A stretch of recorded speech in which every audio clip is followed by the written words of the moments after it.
Selamat pagi, siang, atau malam, para mahasiswa dan dosen sekalian. Kali ini saya akan mempresentasikan tugas kriminologi berupa makalah, yaitu makalah dengan judul Analisis Teori Kriminologi atas Kasus Pembunuhan Bayi oleh Anggota Polisi dan Implikasinya Terhadap Kepercayaan Publik Terhadap Penegak Hukum.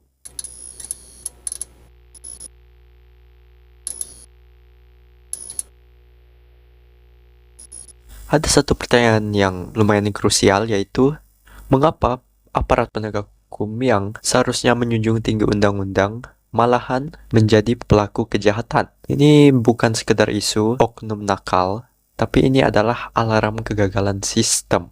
Dalam presentasi ini, saya akan membahas hipotesis-hipotesis dan analisis teori yang tujuannya apa? Tujuannya bukan untuk menghakimi, tapi untuk memahami akar masalahnya melalui kacamata kriminologi.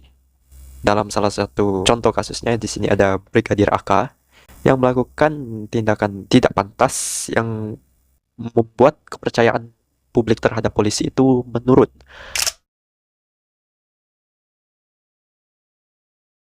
Brigadir AK, seorang anggota Polda Jateng, terlibat dalam hubungan di luar nikah, menolak tanggung jawab, dan berakhir tragis dengan dugaan pembunuhan pada bayi kandungnya. KEPP Polda Jateng telah memecat dengan tidak hormat, menegaskan bahwa ini adalah pelanggaran berat. Pertanyaannya, mengapa seorang penegak hukum bisa melakukan tindakan setega itu? Di sini saya akan menggunakan 3 teori untuk menjawabnya. Yang pertama yaitu ada teori asosiasi diferensial dari Edwin H. Sutherland. Teori ini bilang perilaku kriminal itu dipelajari, bukan bawaan. Dalam konteks Polri, Brigadir AK mungkin terpapar pada subkultur internal yang mengajarkan rasionalisasi kejahatan. Misalnya, belajar bahwa menyelesaikan masalah pribadi di luar jalur resmi itu lebih pragmatis. Singkatnya, lingkungan kerja yang menyimpang memberi kurikulum informal untuk deviasi. Atau lebih mudah dipahami, ia belajar aturan tak tertulis dalam tanda kutip dari lingkungan yang menyimpang di sekitar dia. Dan kedua, teori kontrol sosial dari Travis Hirschi. Hirschi bertanya, mengapa kita tidak melakukan kejahatan? Jawabannya, karena kita terikat oleh social bonds. Dalam kasus AK, ikatan ini jelas tererosi. Attachment atau ikatan ke keluarga dan rekan kerja melemah akibat tekanan kerja atau workload stress. Komitmen pada karirnya hilang, membuat dia secara irasional memilih jalan pintas untuk menghilangkan masalah. Dan yang paling parah, belief atau keyakinan pada norma dan hukum yang telah terdistorsi memicu moral disengagement. Kedua teori ini saling melengkapi. Kontrol sosial menjelaskan mengapa ikatan internalnya melemah, sementara asosiasi diferensial menjelaskan bagaimana ia belajar dari lingkungan sekitarnya, yang mungkin lingkungan sekitarnya itu tidak bagus, sehingga dia mempunyai persepsi, membenarkan dan mengeksekusi tindakan menyimpang yang ia lakukan. Ketiga, implikasi terhadap labeling teori. Setelah kasus ini mencuat, masyarakat, media, dan buzzer akan memberikan label negatif kepada AK. Tapi label ini tidak berhenti di individu. Kasus ini menjadi dramatisasi kejahatan yang mengubah label oknum menjadi master status negatif bagi institusi Polri secara keseluruhan. Masyarakat sulit memisahkan satu oknum yang berada pada institusi, dan kepercayaan yang susah payah dibangun seketika runtuh terkikis oleh kasus-kasus seperti ini. Solusi holistik dan inovasi pencegahan. Lalu bagaimana cara mengatasi siklus yang terjadi seperti kasus ini? Secara hukum yang pastinya, proses harus transparan, cepat, dan tegas.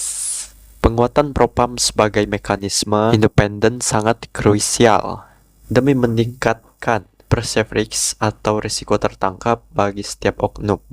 Hukuman saja tidak cukup.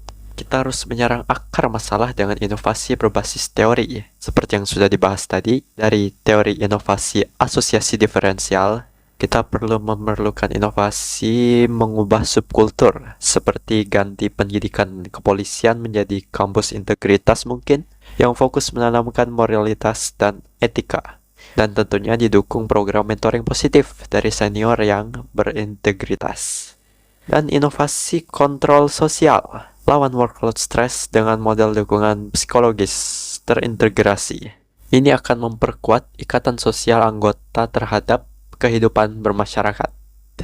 Terakhir, kita harus melawan teori labeling dengan komunikasi publik yang cerdas. Setiap kasus pelanggaran harus ditangani dengan keterbukaan dan akuntabilitas, seperti tunjukkan proses hukumnya, sanksinya, tanpa ditutup-tutupi. Di saat yang sama, gunakan kampanye media sosial untuk secara sistematis menyoroti prestasi-prestasi yang polisi lakukan. Tujuannya ya tentu untuk melawan narasi negatif yang sudah bertebaran di media sosial dan untuk membangun kembali tingkat kepercayaan masyarakat terhadap institusi Polri.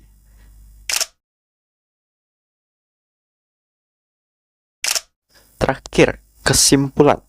Tingkat kejahatan yang dilakukan oleh institusi merupakan tindak kejahatan yang kompleks antara subkultur internal yang menyimpang dan erosi ikatan sosial pada individu. Dari kasus ini juga membuka mata kita untuk tidak menyalahkan dari satu individu saja. Pemulihan kepercayaan publik memerlukan reformasi struktural, kultural, dan psikologis, bukan sekedar hukuman.